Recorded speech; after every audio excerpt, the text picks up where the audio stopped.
assim, essa conversa que a gente acabou de ter com a Daiane, ela é uma pessoa, lá nos Estados Unidos, assim, ela é uma pessoa super conhecida, é uma pessoa muito respeitada, ela faz um trabalho muito reconhecido, né, como jornalista e tudo mais. E de ter ela hoje conversando com a gente sobre um assunto que é polêmico, é um assunto desafiador. Mas eu acho que o Movimento Infinito ele serve para isso também, né? Para a gente ir abrindo espaços para conversas, que são conversas muitas vezes desafiadoras, para a gente avaliar, será que está na hora da gente falar sobre isso? Será que é ousado demais? Será que não? Então, assim, ela trouxe esse contexto do que acontece nos Estados Unidos, mas eu acho que tem espaço para a gente abrir essa conversa.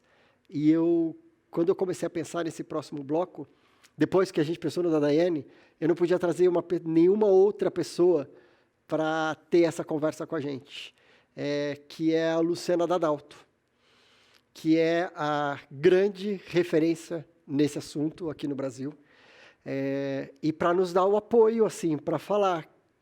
E quando a minha hora chegar no Brasil? Porque uma questão é quando a minha hora chegar lá nos Estados Unidos, né?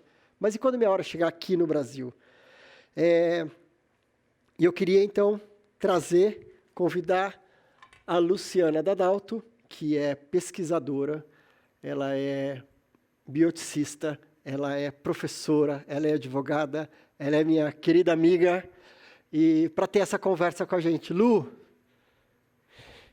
acho que está sem som, você está sem som.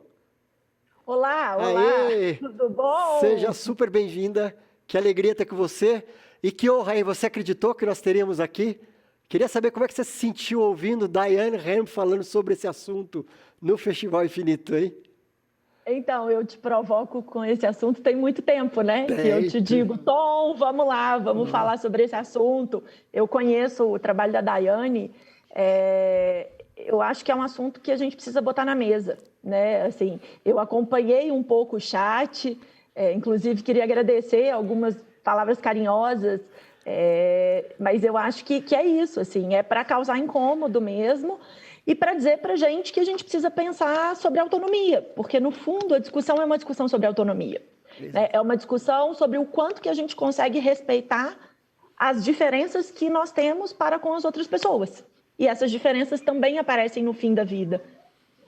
Perfeito, perfeito. E para começar, Lu, eu acho que eu acho que vai ainda muito tempo, existe muita confusão, falta de entendimento. Então, acho que para a gente colocar todo mundo na mesma página, vamos colocar todo mundo que está participando, todo mundo que vai assistir a gente depois com essas gravações e tudo mais, eu acho que é importante todo mundo estar na mesma base, assim, na mesma página.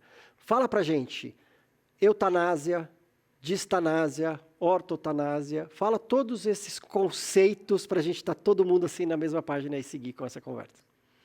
Vamos lá, vamos falar da família das Ásias. Isso, família das Ásias, né? Adorei. Primeira coisa importante, assim, tanásia vem de Thanatos.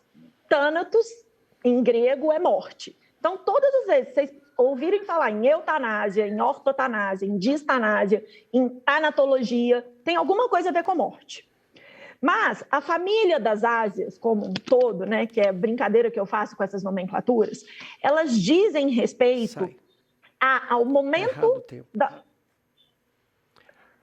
ao momento... Tom, posso... Pode, desculpa. Pode seguir, não, pode seguir. Tá bom. Dizem respeito ao momento da nossa morte. E o quanto que nós somos ativos ou não nesse momento. Então, eu costumo sempre brincar, assim, fazer uma analogia para ver se fica mais fácil para todo mundo entender. Porque são conceitos técnicos, né? E eu brinco que são caixinhas, eu acho que isso é importante a gente entender. São rótulos que a gente dá para formas de morrer. Isso é importante. Então, vamos imaginar, vou usar o meu exemplo. Vamos imaginar que hoje eu receba um diagnóstico de um glioblastoma multiforme grau 4, um dos cânceres cerebrais mais agressivos que existem, com um prognóstico de vida em torno de 6 meses, de acordo com a literatura médica. Se nós dissermos para mim, paciente, Luciana, nós vamos te dar acesso aos cuidados paliativos, você precisa, né? É uma abordagem absolutamente necessária nessa situação, mas nós não conseguimos nenhuma terapêutica que vai curar, que vai reverter a sua doença. Então, o que nós vamos fazer é respeitar o ciclo da vida, te dar uma abordagem de cuidado que visa minimizar o seu sofrimento para que a morte chegue no tempo dela, no tempo natural dessa doença que você tem nesse momento. Quando eu morrer, quando essa morte chegar nesse tempo natural, essa é a morte que a gente chama de ortotanásia, a morte no tempo certo, em que eu não tive nenhuma intervenção, nem para prolongar essa vida e nem para abreviar essa vida. Então, essa é a ortotanásia, que é comumente associada aos cuidados paliativos. Se eu, Luciana, disser, eu não quero que vocês façam isso, eu não quero esperar o tempo certo da minha morte, eu quero abreviar a minha vida, eu quero morrer antes desse tempo, porque eu entendo que nesse tempo eu vou sofrer e esse sofrimento será pior do que a morte para mim. Nesse caso, eu tenho duas formas de abreviação da minha vida: a eutanásia e o suicídio assistido. Qual é a diferença entre essas duas formas? Na eutanásia, quem pratica o ato que vai abreviar a minha vida, que vai causar a minha morte, é uma terceira pessoa, normalmente um médico, que vai injetar uma substância letal na minha veia e eu vou morrer com essa injeção. No suicídio assistido, quem vai provocar o ato que gera a morte é a própria pessoa. Por isso, essa pessoa, a gente usa, falar que o suicídio assistido seria o extremo da autonomia no fim de vida. E no suicídio assistido, essa pessoa vai ter a ajuda, o auxílio de uma terceira pessoa, que normalmente é um médico, que prescreveu uma dose letal, que essa pessoa vai se auto-administrar. Então, eutanásia e suicídio assistido, nós estamos abreviando a vida. Agora, a gente tem uma outra ásia. Ô, Lu, outra... Deixa eu perguntar, o que a Daiane estava nos falando até agora, ela estava falando sobre o suicídio assistido, certo? Não sobre a eutanásia. Certo. E por quê? E eu acho que é importante, porque no finalzinho da fala dela, você estava finalizando e ela quis explicar e não deu tempo. Nos Estados Unidos, não existe legalização da eutanásia. Então, eutanásia em nenhum estado norte-americano é possível. Nos Estados Unidos, o que existe em 11 estados, inclusive em Washington, D.C., que é onde a Daiane mora, é a legalização de uma prática que os americanos, os estadunidenses, não chamam de suicídio assistido. Eles chamam de ajuda para morrer. Mas é o que nós, comumente chamamos de suicídio assistido. Um médico prescreve um coquetel letal, é uma combinação de drogas que o paciente vai se auto-administrar no dia, no momento e no lugar que ele quiser. E tem um detalhe interessante: nos Estados Unidos, é muito comum que os pacientes recebam a prescrição e não usem, e acabem morrendo de ortotanásia, de morte natural. Por quê?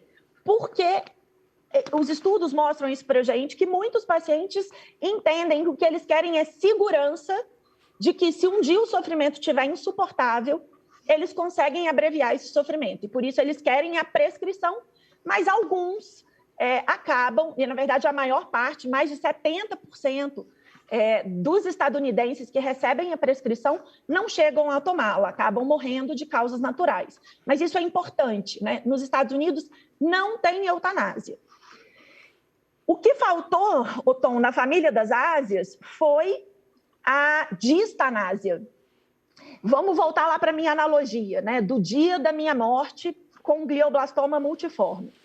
Se a gente entende, coitada da Luciana, ela é uma mulher jovem que tem um filho pequeno, uma tragédia ela receber esse diagnóstico e viver só 6 meses, vamos prolongar a vida dela por mais 6 meses, 1 ano, vamos usar toda a tecnologia que a gente tem para prolongar a vida dela, vamos deixar ela na UTI, mesmo que ela esteja em coma, vamos fazer um monte de cirurgias, um monte de quimioterapias, mesmo que esses tratamentos não melhorem a qualidade de vida dela, aí nós estamos diante da chamada distanásia. Um conceito que eu queria trazer aqui para vocês é um conceito muito próprio da bioética, que é a diferença entre vida biológica e vida biográfica. O que é isso? Toda vez que a gente fala de vida e a gente vê o marido da Daiane e vê uma pessoa que está doente, a gente diz, essa pessoa está viva. E, teoricamente, para algumas pessoas, para algumas culturas, estar vivo é a melhor coisa que existe, não há nada melhor do que isso. Essa vida, em geral, é a vida biológica, porque a gente entende que estar vivo é o meu coração está batendo, as minhas funções fisiológicas estão funcionando e o meu cérebro está ativo. Esse conceito de vida biológica, quando dissociado do conceito de vida biográfica, causa distanásia. Por quê? Porque eu preciso entender que vida é muito mais do que biologia. Vida é muito mais do que o meu corpo está funcionando. Vida tem a ver com a possibilidade de eu exercer a minha biografia. E é o que a gente fala comumente da vida digna. E o conceito de biografia e de vida digna, ele é absolutamente individual. Quando a gente pensa no conceito de vida biológica, todos nós temos a mesma vida biológica, né? Os nossos órgãos funcionam mais ou menos da mesma forma. Mas eu posso dizer com certeza que nenhum de nós tem a mesma vida biográfica. Então, é conseguir superar esse olhar, que olha apenas para a biologia e também para a biografia, que essas discussões afetas à autonomia para morrer nos convidam a fazer. Perfeito, perfeito. Antes da gente seguir nessa reflexão sobre aqui, ainda tem algumas coisinhas que ficaram da Daiane que eu queria entender com você. No caso do marido dela, ele fez uma escolha. Eu não vou mais me alimentar, ele tomou uma escolha que não foi o suicídio assistido, que não foi a eutanásia, ele escolheu. Como que a gente define o que ele fez? Foi um suicídio? Então, o que ele fez, existe um termo em inglês que ainda não tem uma tradução na literatura brasileira, que a gente chama de, vou tentar traduzir aqui livremente, é a interrupção voluntária da nutrição e da hidratação.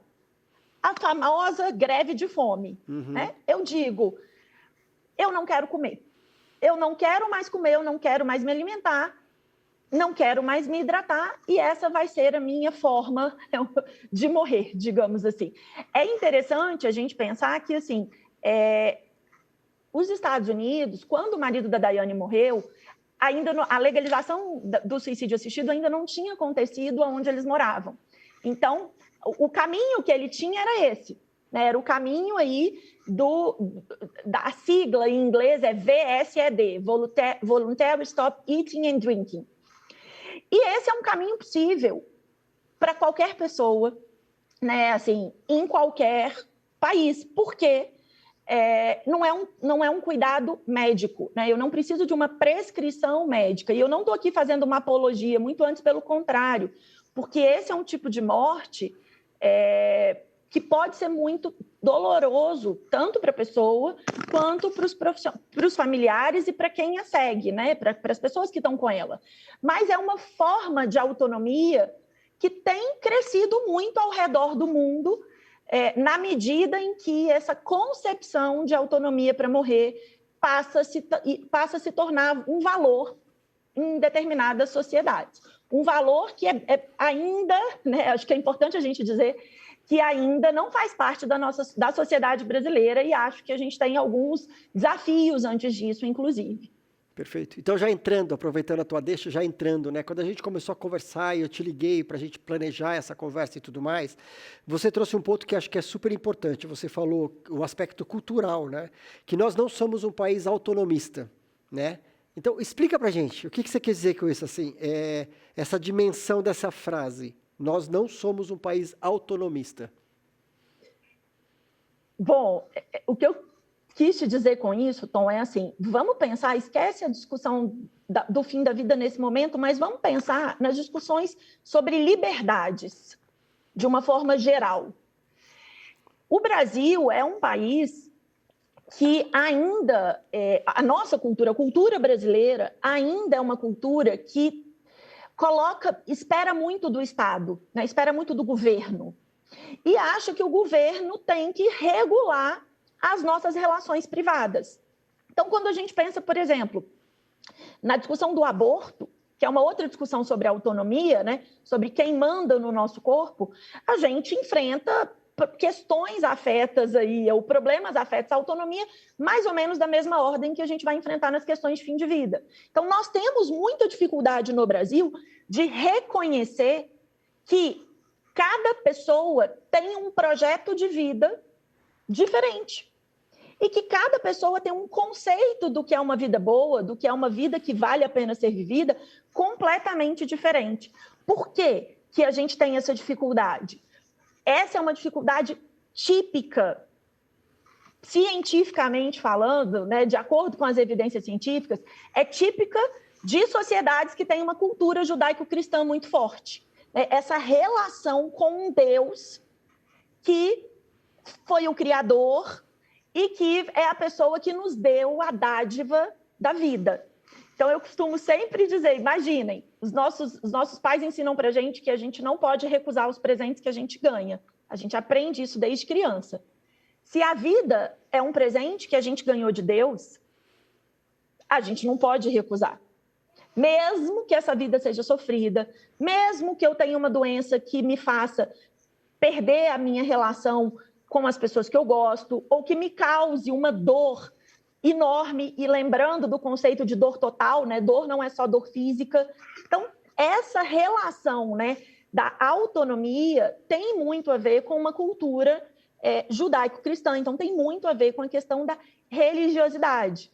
Países menos religiosos são países em que as discussões sobre autonomia no fim de vida são mais avançadas do que no Brasil, em geral. Perfeito, perfeito. Então, e pensando nisso, né? Então, já que esse é o cenário, nós não somos um país autonomista. Do ponto de vista humano, o que cada um de nós pode fazer para mudar esse cenário? Ou seja, como é que a gente faz para atravessar, ser autônomo num país não autonomista?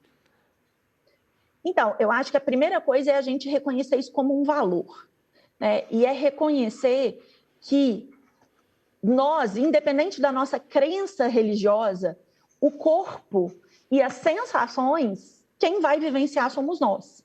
E aí, no Brasil, a gente fala muito, né? A eutanásia, o suicídio assistido causam uma comoção, mas a gente precisa lembrar que a briga hoje no Brasil, ou o conflito hoje no Brasil, não é entre suicídio assistido e cuidado paliativo, ou eutanásia e cuidado paliativo. Não é. A nossa briga hoje é acesso a cuidado paliativo versus distanásia. Essa é a nossa briga. Então, o que a gente tem que pensar? Ora, a Organização Mundial de Saúde diz para nós que 60% das mortes no mundo são por doenças crônicas. Doenças que nós vamos viver um bom tempo com elas. Então, a gente tem mais chance de morrer com uma doença crônica do que de morrer de uma morte súbita ou de uma doença aguda. Isso é importante a gente entender. Então, nesse contexto, se a gente vai precisar de cuidados no fim da nossa vida, e esses são cuidados de saúde, cuidados médicos, como é que a gente quer que os médicos cuidem de nós? Obviamente, dentro das leis do Brasil, dentro da nossa realidade sociocultural e legal. Porque hoje eu posso dizer para vocês que a maior parte das pessoas que não pensa nesse assunto, que não conversa com seus familiares sobre esse assunto, serão distanasiadas no fim da vida. Chegarão numa situação em que não terão condições de manifestar vontade e que alguém vai decidir por ela. Uma decisão que a gente, né, que eu vou botar muito entre aspas aqui, que é a decisão do faça tudo. Faz tudo, doutor, por ela. Leva para a UTI, entuba, passa sonda, trata todas as infecções, fura ela 200 vezes para fazer todos os exames laboratoriais que precisar, mesmo sabendo que essa pessoa tem um diagnóstico de uma doença que não é curável. Então, esse é o ponto, né? Então, o que a gente pode fazer no Brasil hoje, nesse país não autonomista enquanto sociedade, é usar o pouco de autonomia que a gente tem para nos autodeterminar. Porque nós não temos uma liberdade como o estadunidense, ou como o suíço, ou como o holandês, mas a gente tem um grau de liberdade. E esse grau de liberdade que a gente tem ainda é muito pouco usado, ainda é muito pouco exercido pelos brasileiros. Uhum. E justamente quando a gente está enfrentando um grande desafio de uma doença num estado terminal, talvez a gente não tenha condições de fazer essa reflexão. Talvez a gente também esteja abalado para fazer essa decisão, né, de acessar o que é valores e tudo mais. Então, é o tipo de reflexão, é o tipo de pensamento, é o tipo de esforço e dedicação que a gente tem que colocar enquanto pessoas saudáveis, enquanto a gente está... E lembrar, né, Tom, que nós somos seres mutáveis. Então, ainda que hoje a gente tome uma decisão, a gente tem o direito de, daqui 5 anos, mudar essa decisão. Ou de, no momento do diagnóstico, mudar essa decisão, desde que a gente ainda esteja autônomo. Só que a gente também precisa pensar o seguinte, nós temos chances, né? Pode acontecer tragédias com todos nós. Eu posso hoje, depois dessa palestra, depois dessa conversa com você, ter um AVC, né? Um acidente vascular cerebral, e ficar em estado vegetativo. E aí? Quem vai decidir por mim? Né? Quais serão as decisões que serão tomadas? Eu acho que essa é a ideia, entendeu? Se a gente pensa sempre no, se eu tiver câncer, e o câncer vai me dar, normalmente, um tempo para decisão, pode fazer sentido eu adiar essa história e falar, só vou pensar nisso se um dia eu ficar doente. Porque muita gente acha que falar sobre morte chama a morte, né? Que falar sobre morte é mau agouro. Então, adiar essa decisão pode fazer sentido para algumas pessoas. Mas quando a gente entende que eu posso não ter o tempo para tomar essa decisão, a gente começa a falar, bom, se eu posso mudar a qualquer momento, enquanto eu estiver lúcido, por que não decidir agora?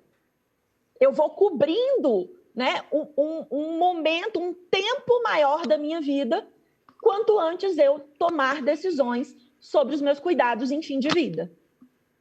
Perfeito.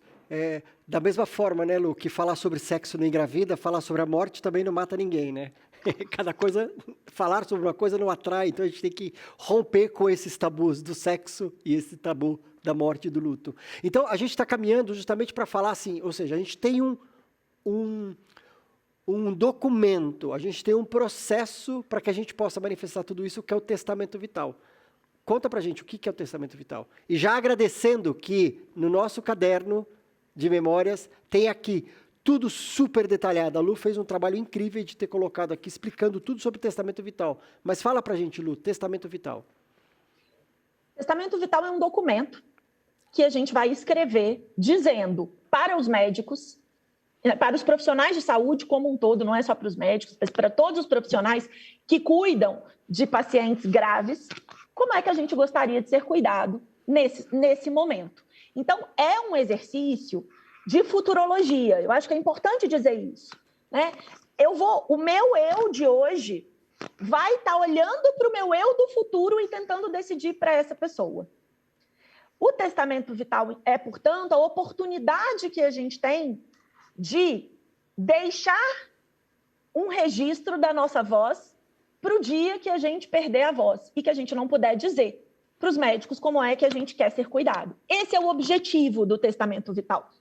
E aí, no caderno de memórias, acho que a gente fez, né, Tom, assim, um grande esforço, conversamos muito sobre isso, para mostrar para vocês que, assim, existem linhas mestras para se fazer um testamento vital, mas não existe um modelo, não existe o jeito ideal de fazer o seu testamento vital, exatamente por conta da biografia. Se cada um de nós é um ser diferente,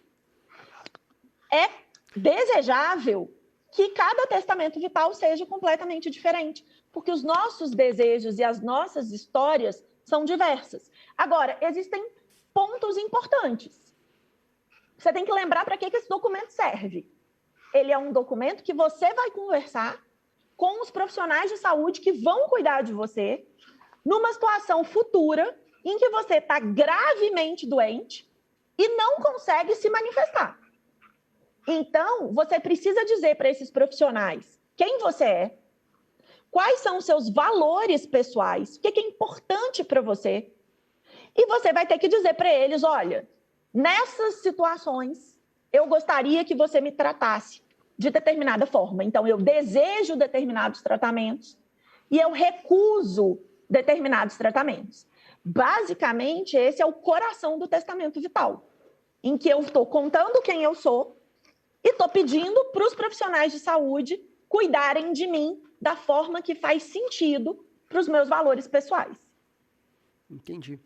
E Lu, e como você já citou, mas eu queria só reforçar, e eu coloco isso nesse documento, e pode ser que daqui 2 anos, ou daqui 6 meses, ou daqui seja lá o que tempo, eu amadureça aquilo. Ou eu receba um diagnóstico e eu mude de ideia. Então, esse documento é um documento que ele pode e ele deve ser atualizado sempre que for necessário. Sempre que eu sentir que aquilo está traduzindo, é realmente ainda a minha voz, né? Ele traduz aquilo que eu sinto, aquilo que eu desejo, aqueles pedidos que eu tenho, né? Então, eu acho que é super importante.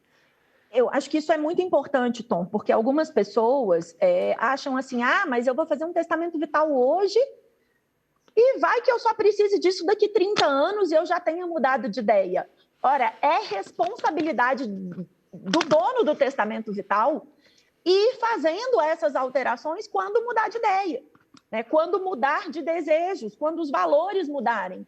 O ser humano tem como característica a mutabilidade. Nós somos seres que mudam, e que bom que a gente muda, que bom que a gente pensa diferente com o passar do tempo e com as experiências que a gente vai tendo.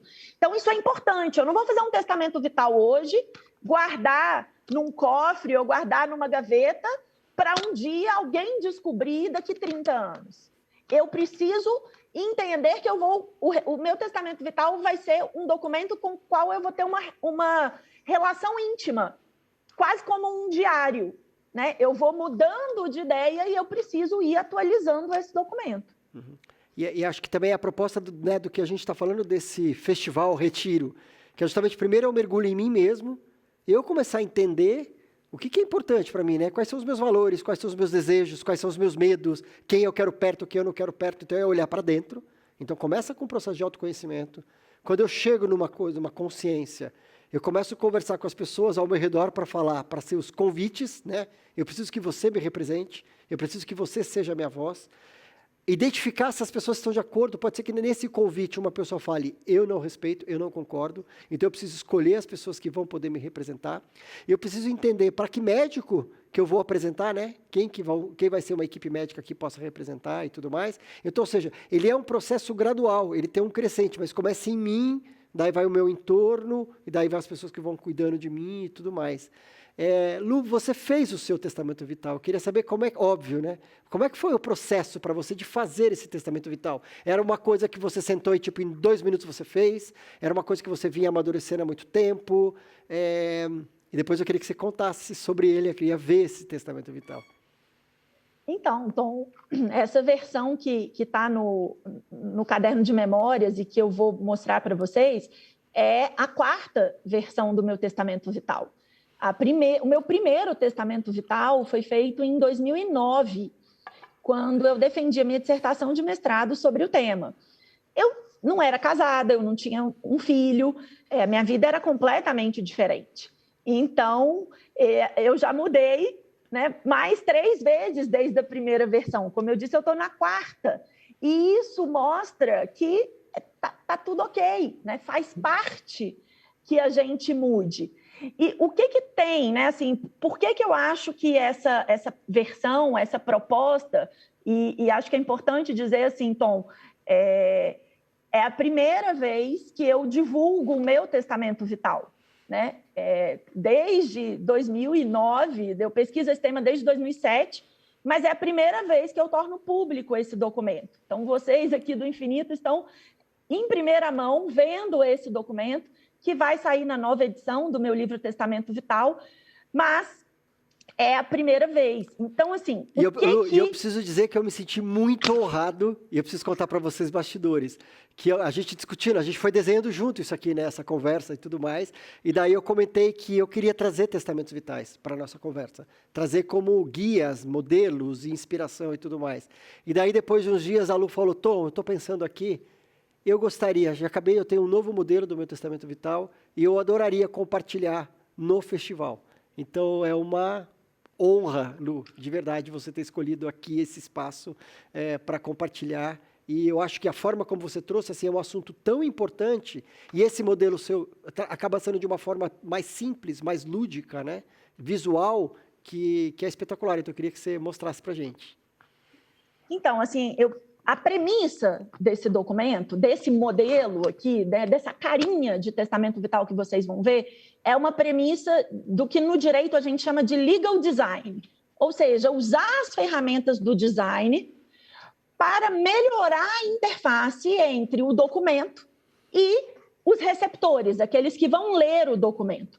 Por isso, vocês vão ver aí no caderno, eu não sei exatamente qual é a página, desculpem, eu não guardei a página, mas vocês vão ver que ele tem um formato de caixinhas. Para apresentar para vocês, eu tive que fazer uns recortes dessas caixinhas. Então, vejam só. 48 a página, é a página 48.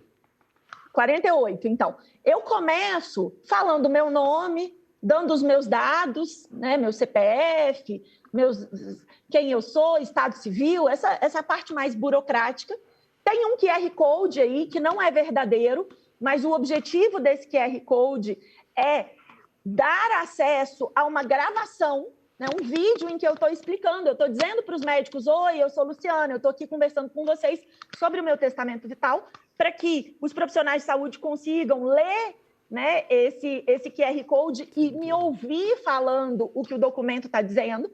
E aí eu começo dizendo quem eu sou. Eu coloquei uma foto, porque eu acho que é importante, muitas vezes, né, as pessoas doentes, acamadas, ficam com uma face, né, uma expressão diferente. Então, acho que é importante a gente ver quem era realmente essa pessoa antes do adoecimento. Então, vejam, aqui eu estou contando quem eu sou, não tem nada de direito, não tem nada de tratamento médico. Eu falo, olha, eu sou uma mulher independente, eu gosto de livros, eu gosto de fotografia, eu gosto de cozinha, eu sempre tive uma urgência de viver uma vida livre, na qual eu pudesse fazer as minhas atividades sozinhas, e especialmente as atividades que eu mais gosto. Eu também sou mãe, e isso define muito quem eu sou. Eu gosto do mar e de sentir o vento no rosto. E o meu lugar preferido no mundo é uma livraria de rua. Vejam, isso aqui não tem nada de técnico, não tem nada de ciência, não tem nada de médico, não tem nada de jurídico. Tem a ver com a Luciana. Essa é a Luciana. E aí eu explico por que eu estou fazendo. Né? Assim, por que eu estou fazendo um testamento vital? E eu começo com uma brincadeira. Né? Porque todo mundo sempre me pergunta, você tem um testamento vital? Então é muito óbvio, né, que se espere que eu tenha esse documento. Mas eu estou fazendo um testamento vital porque eu acredito, né, porque eu desejo morrer segundo os meus próprios termos. E essa não é uma frase minha, essa é uma frase da Brittany Maynard, que foi uma jovem estadunidense que faleceu aos 28 anos com glioblastoma multiforme, realizando suicídio assistido no estado do Oregon, que é o primeiro estado nos Estados Unidos a legalizar a prática do suicídio assistido. E aí chegam, e vejam que as setinhas, elas direcionam a leitura, né? Para qual quadradinho, para qual balão a gente deve ler. Quando vocês, profissionais de saúde, precisarão desse documento, vejam, eu estou conversando com os profissionais de saúde. Esse documento é para eles. Então, para quando vocês vão usar? Isso é importante dizer. Quando que você vai pegar o papel? Quando eu perder a minha capacidade de manifestar a minha vontade, seja pela fala, seja por gestos, seja pela escrita, e eu estiver num estado de confusão mental, como nas demências, em um estado clínico considerado irreversível pelas evidências científicas da época, como, por exemplo, um estado vegetativo, no estado terminal de uma doença, e na fase avançada de doenças crônicas. Então, esse é o momento, profissionais de saúde, que vocês vão usar o meu documento. E aí eu deixo um recado para os profissionais de saúde. Se os meus desejos ferirem a sua moral, sua religião ou seus costumes, por favor, saia do caso. O que eu estou dizendo? Pode ser que você entenda que não faz sentido respeitar a minha vontade, e isso ainda é comum no Brasil. Então, se o que eu estou te falando viola suas crenças, não cuida de mim. Sai do caso e pede para outro colega assumir esse caso. E aí, para as pessoas que me amam, o que eu quero para elas? Que elas fiquem ao meu lado, que elas leiam para mim e que elas coloquem Kid de Abelha, que é a minha banda preferida, para eu escutar. Agora, aqui é o cerne, né? A parte hard, digamos, que todo mundo quer do testamento vital. Como profissionais de saúde, como vocês devem cuidar de mim? Primeiramente, eu quero ser cuidado por paliativistas. Minha meta de cuidado é a qualidade de vida. Eu não quero quantidade, eu quero qualidade. E aí sim, eu recuso qualquer suporte de vida que tenha por objetivo prolongar o meu tempo sem uma consequente melhora. Eu não quero o uso de técnicas invasivas para tratamentos e diagnósticos, como cirurgias, biópsias e similares. Não quero que me deem nenhum medicamento só para curar um pedaço do meu corpo. Mas, se o objetivo for o conforto e o alívio, pode me dar. Não quero ser submetida a determinados procedimentos, hemodiálise, químio. Não quero nenhuma cirurgia só para curar um pedaço do meu corpo. Eu aceito qualquer método de alívio de sofrimento, inclusive a sedação paliativa, e eu não gostaria de morrer, né? Eu não quero morrer em uma UTI. Esse é o cerne. Isso é o que eu quero em termos de tratamento e o que eu não quero. Mas eu não acabo aqui. Eu digo, olha, se você tiver dúvida, consulte a doutora Cristiana Savoy, que é a minha médica de confiança. Se você tiver uma dúvida que não for técnica, consulta o meu marido. Se ele não puder te ajudar ou não for localizado, consulte Mariana, que é a minha melhor amiga, ou Ana Carolina, que é uma outra amiga que é muito próxima. E uma coisa importante que para mim faz sentido, não quero que os meus pais, o meu filho e os meus irmãos sejam chamados para dirimirem qualquer dúvida. Eu não quero que vocês chamem meus pais e digam, e aí, é para entubar ou não é? Eu não quero esse papel para eles. Disposição para depois da morte, contar o que eu gostaria que fosse feito com o meu corpo. Se for possível, doe os meus órgãos. Se for possível, doem o meu corpo para uma instituição de ensino e pesquisa. E é um tema que vocês vão ver, inclusive, aqui no Infinito, a questão da doação do corpo. Se a doação do corpo não for possível, me cremem e joguem as minhas cinzas no mar ou em uma biblioteca. E, por fim, olha que esse balão, que é o último, é o fim do meu testamento vital, não tem nada de técnico. É tipo, sabe assim, as dicas finais. Não se esqueçam, minha biografia, minha vida, meu corpo, minhas regras. Eu não sou uma pessoa pública, então eu não quero boletins médicos divulgados na imprensa ou nas redes sociais.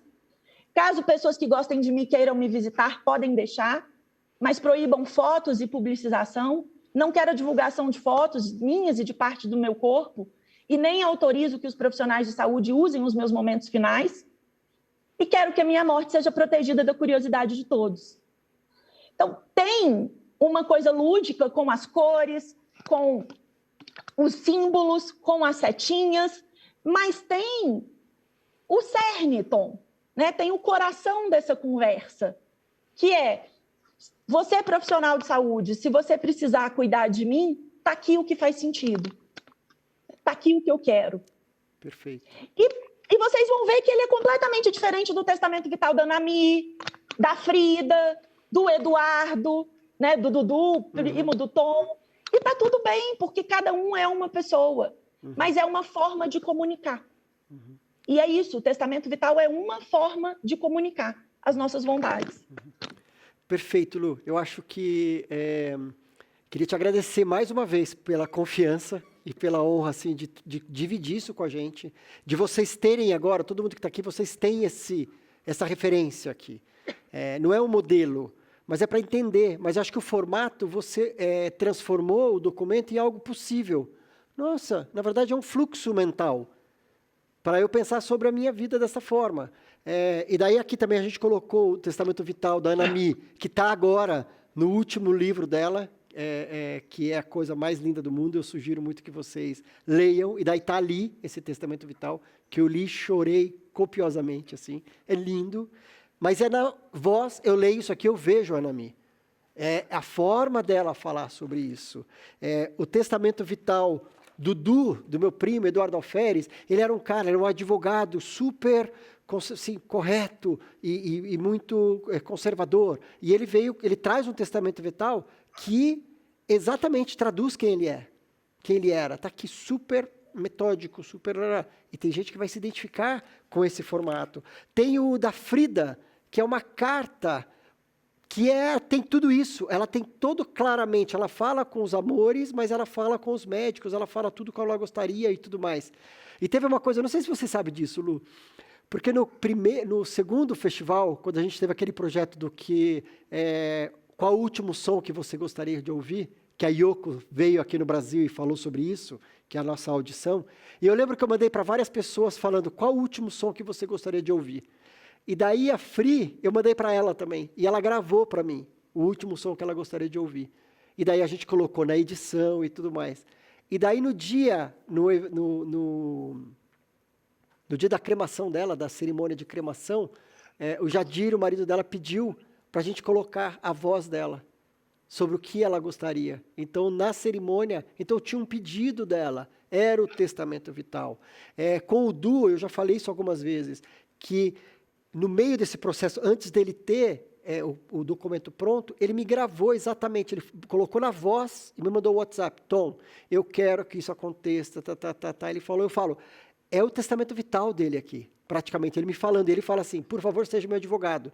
Ele estava me dando o direito legal de falar, me defenda, está aqui minha voz, me ajuda. Então, é esse formato, esse processo, e quanto que isso traz paz. Porque das conversas que eu tive com ele, ele tinha muito medo, ele estava muito mais com medo desse sofrimento prolongado do que efetivamente o processo de que ele iria morrer. O que vão fazer comigo, ele estava mais desconfortável com isso. E quando ele se assegurou desse documento, ele falou, então tá bom. E se assegurou dessa forma, em paz com ele, com a esposa, com a mãe, com a gente, a família e com o médico. Ele falou, bom, então todo mundo que está próximo a mim está de acordo, então eu posso ficar em paz com isso tudo. Então, eu acho que isso é muito importante. Eu acho, Tom, eu sei que nós estamos aí com o tempo corrido, eu queria só deixar umas coisas muito claras, assim, eutanásia e suicídio assistido é proibido no Brasil, então, se eu escrever isso no meu testamento vital, o médico não vai cumprir, porque eu estou pedindo algo que é ilícito. Acho que isso é muito importante. E como a gente começou o Festival Infinito falando de luto, eu acho que é muito legal vocês saberem que já tem estudos que mostram que pacientes que morreram e que tinham um testamento vital, o luto dos familiares foi um luto menos complicado, porque eles se sentiram confortáveis ao saber que, pelo menos, conseguiram atender à vontade daquele familiar que faleceu em fim de vida. Então, isso dá uma sensação de paz também para quem fica, né? De conseguir fazer o último desejo daquela pessoa, conseguir que mesmo no sofrimento de estar morrendo, de estar perdendo aquela pessoa, eu consegui honrar o que fazia sentido para ela. Exatamente, eu acho que é importante pensar, né, que isso tudo pode impactar positivamente ou negativamente no processo de luto. A gente não vai ter tempo, tem um monte de perguntas, Lu, a gente não vai ter, mas eu queria trazer uma pergunta que eu acho que é importante, da Alessandra, que ela está falando justamente assim, ó. E se a família não concordar com o testamento vital? E aí? Ai, Alessandra. Então, a gente tem a forma carinhosa e a forma advogada de responder essa pergunta, né? Assim, a forma jurídica de responder a família não tem esse direito, né? Assim, não faz parte das atribuições da família não concordar com o testamento vital. O testamento vital é um ato de autodeterminação de uma pessoa. e nós temos o direito de nos autodeterminar, é um direito constitucional. Agora, o que a gente precisa entender? Que eu preciso muito da minha família para que o meu testamento vital seja cumprido. São os meus familiares que vão entregar meu documento para os profissionais de saúde. São eles que vão facilitar ou não a vida dos profissionais de saúde nesses cuidados. Então, mais importante do que a gente nos preocupar em ter um documento, em registrar em cartório ou fazer do jeito que a gente quiser, mais importante do que isso é a gente se preocupar em informar os nossos familiares e educar os nossos familiares para o nosso valor pessoal de que para a gente é importante que eles sigam a nossa vontade. Então, conseguir ter essas conversas com as pessoas que estarão ao nosso lado quando a gente estiver doente é muito mais importante do que ter um documento da forma X ou Y. Porque, sim, não só no Brasil, mas no mundo inteiro, inclusive nos Estados Unidos, onde o testamento vital já é lei há mais de 3 décadas, a maior causa de descumprimento de testamento vital é a discordância da família. Por quê? Porque a família, se ela discorda, na maior parte das vezes, ela sequer apresenta esse documento para os profissionais de saúde. Lu, lembra, eu até comentei com você, o ano passado, há 2 anos atrás, eu não sei, a gente fez uma série de posts de stories no infinito, junto com você no Testamento Vital, na tua página, que era assim, escreva 3 coisas que para você é importante, que você queira que seja respeitado quando você não tiver voz, no final da sua vida. Eram 3 itens, e marque aqui as pessoas que têm que saber disso. Então, foi feito, stories compartilhados e tudo mais. Daí aconteceu de uma paciente ter respondido isso. E daí ela estava num estado final de vida, num processo ativo de morte, e a mãe, a família, começou a entrar nisso de faça tudo, e entrar numa coisa que era justamente aquilo que ela não tinha pedido. E daí a Ana Michele se lembrou que ela tinha respondido esses stories. E ela me mandou uma mensagem, Tom, você consegue resgatar esses stories da pessoa X? Eu falei, fui lá e resgatei, tirei um print do que ela queria. A Ana me fez com que aquele print chegasse até a mãe, e os desejos que ela tinha era, eu não quero que seja prolongada a minha vida, eu quero que minha mãe esteja do meu lado de mão dada comigo, e mais alguma coisa. Ou seja, esse processo que foi uma reflexão que a gente fez no Instagram, e a atenção da Anami, que ela tinha respondido, chegou na mão da mãe dela, e mudou o desfecho. Olha o poder disso também, né? Que não é só se apegar no documento, é documentar, mas é conversar. Se não é a família, tipo, a família não estava, mas chegou através das amigas. E a mãe se sensibilizou, falou, putz, era o que ela queria. E mudou. Então, tem várias formas, né? Então, acho que isso é muito poderoso mesmo. Lu, obrigado. Obrigado mesmo pela confiança, por tudo, pela parceria. É muito bom estar caminhando com você com tudo isso e a gente ir mudando tudo isso por aqui. E temos muito mais coisas para fazer junto, assim. Obrigado mesmo. Uma honra ter você aqui comigo e alegria também. Eu que agradeço. Obrigado de novo pelo convite. Foi um prazer estar aqui com vocês. Estou acompanhando desde manhã. Está lindo, lindo, lindo. Parabéns, Tom. Você é absolutamente indispensável no Brasil atual e certamente uma das nossas maiores vozes aí nesse movimento que faz as pessoas pensarem sobre vida. Porque quando a gente pensa sobre morte, a gente está, no fundo, pensando sobre a nossa própria vida. Obrigado. Obrigado. Beijo, beijo. Oh, meu Deus. Quanta coisa boa, não? Ai, ai.